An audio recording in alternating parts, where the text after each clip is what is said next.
दूसरा शमूएल अध्याय 1। शाऊल की मृत्यु की खबर। शाऊल के मरने के बाद जब दाऊद अमालेकियों को मार कर लौटा और दाऊद को सिकलग में रहते हुए 2 दिन हो गए, तब तीसरे दिन ऐसा हुआ कि शाऊल की छावनी में से एक पुरुष कपड़े फाड़े सिर पर धूल डाले हुए आया। जब वह दाऊद के पास पहुंचा तब भूमि पर गिरा और दंडवत किया। दाऊद ने उससे पूछा, तू कहाँ से आया है? उसने उससे कहा, मैं इस्राएली छावनी में से बचकर आया हूँ। दाऊद ने उससे पूछा, वहाँ क्या बात हुई, मुझे बता।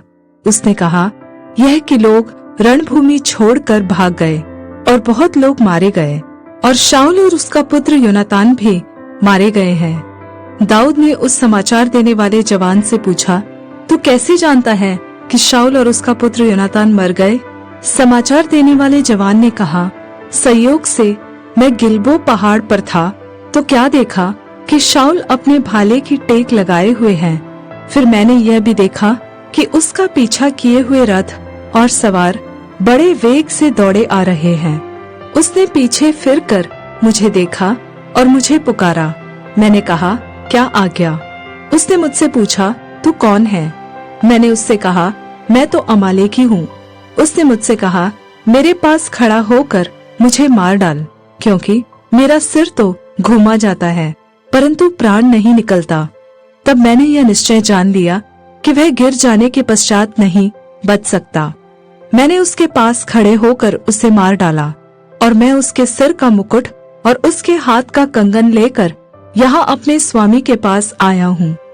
तब दाऊद ने दुखी होकर अपने कपड़े पकड़कर फाड़े और जितने पुरुष उसके संग थे सब ने वैसा ही किया।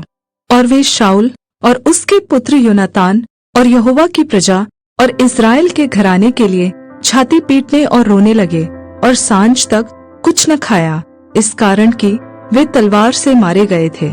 फिर दाऊद ने उस समाचार देने वाले जवान से पूछा, तू कहाँ का है? उसने कहा, मैं तो परदेशी का बेटा अर्थात अमालेकी हूँ। दाऊद ने उससे कहा, तू यहोवा के अभिषिक्त को नष्ट करने के लिए हाथ बढ़ाने से क्यों नहीं डरा? तब दाऊद ने एक जवान को बुलाकर कहा, निकट जाकर उस पर प्रहार कर। तब उसने उसे ऐसा मारा कि वह मर गया। और दाऊद ने उससे कहा, तेरा खून तेरे ही सर पर पड़े, क्योंकि तूने यह कहकर कि मैं ही ने यहोवा के अभिषिक्त को मार डाला, अपने मुंह से अपने ही विरुद्ध साक्षी दी है। शाऊल और योनातान के लिए दाऊद का विलाप गीत। तब दाऊद ने शाऊल और उसके पुत्र योनातान के विषय यह विलाप गीत बनाया और यहूदियों को यह धनुष नामक गीत सिखाने की आज्ञा दी।